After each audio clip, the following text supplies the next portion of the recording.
Will God allow our disobedience and idolatry to go unpunished? No. Every sin is against the sovereignty, holiness, and goodness of God, and against His righteous law. And God is righteously angry with our sins and will punish them in His just judgment, both in this life and in the life to come. One of the most crucial characteristics we see revealed of God in both the Old and the New Testaments is that God is a fair, equitable judge. God is not one who acts in one way with respect to the rich, the accomplished, the influential, the religious, and a different way with respect to the outcast or the marginalized. No, God acts in holy and righteous ways with respect to all.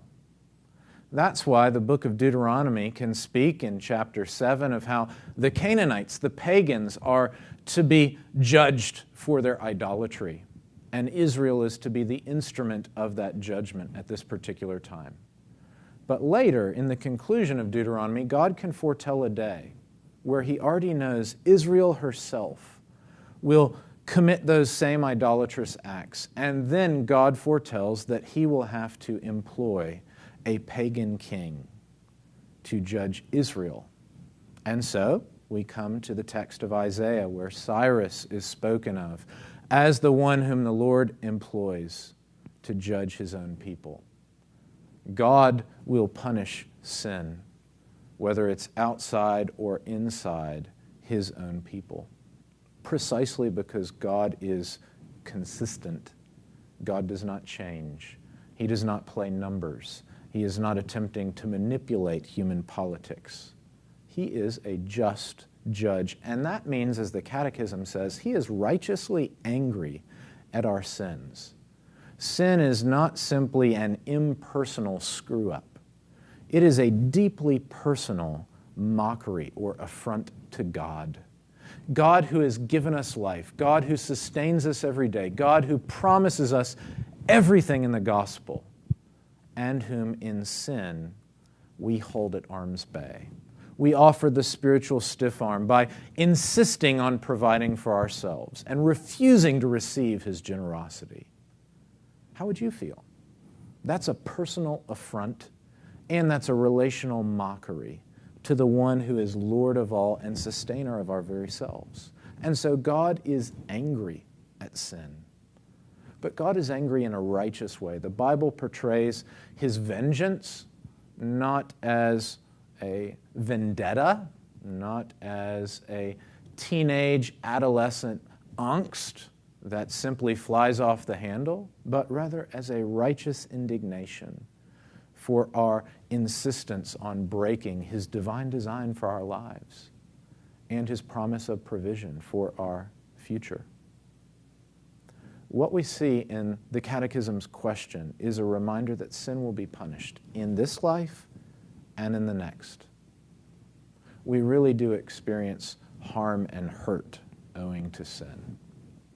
It can happen in millions of ways, from illnesses and injuries to relational problems and psychological distresses, from bodily harm to spiritual pain. But sin does take its toll in this life on ourselves and on those around us. We really do perpetrate harm, intentionally and unintentionally. But sin's effects do not find their termination in this life. No, sin brings hell. Sin brings separation from God's goodness. Sin brings eternal judgment. We're told that the wages of sin is death. Ultimate dismissal from the glorious, good, generous presence of God. Hell is this powerful portrayal of God's judgment inflicted upon us. It uses images of lakes of fire to speak of its pain and its wrath, not because we're to take that literalistically as if we all must wind up in some hot tub that's been turned up to a terribly uncomfortable degree, but rather because that's the most gruesome thing we can possibly imagine. Hell is far worse than that literalistic rendering of Revelation's picture. Hell is ultimate separation from God's fatherly pleasure. Hell is the agony of being cut off from the divine smile and experiencing that agony for eternity. God will punish sin in this life and in the thereafter. And God does that precisely because God treats us as His creatures. God respects the dignity of our moral responsibility, having given it to us in the very first place. Belief in hell is precisely what flows from belief in genuine moral freedom and genuine moral responsibility. Those who would wish to wipe away Christian confession of judgment, wrath, and hell, in so doing have to act as if our decisions have no consequences. Our morals, our trust, our faith, or lack thereof, results in nothing. God, like an Etch-a-Sketch, simply shakes the past away and draws something different, something we hadn't chosen, something we haven't lived toward.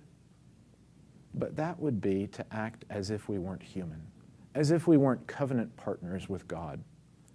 And the Bible portrays us as having real responsibility and genuine freedom, as being made for life with God and given all of the rights and responsibilities therein. And that means that our sin has terrible and insidious consequences.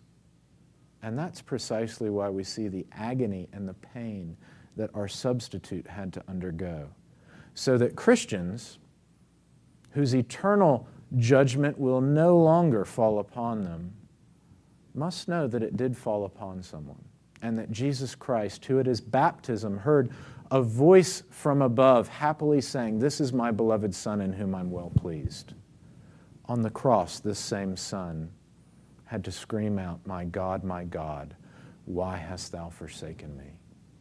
Because on the cross, He had become the greatest murderer, the greatest adulterer, the greatest thief, the greatest liar, the greatest unbeliever of all time, Martin Luther says. Because on the cross, all of our sin, every single Christian sin, was cast upon Him. And though He had known no sin, and He had pleased the Father, He there was seen by the Father as worthy of all wrath, of full divine judgment, of hell itself. And so we do confess that He descended into that hell on the cross in our place. Sin is real because we are responsible. And sin will be punished because God is a fair and righteous judge. But the Bible portrays two ways in which that judgment will be dispensed. It will either be dispensed upon us in this life and in the hereafter, apart from Christ, or if we're united to Christ by faith, He will have suffered for us. He will have vicariously endured that which we deserve. That is the promise of the gospel.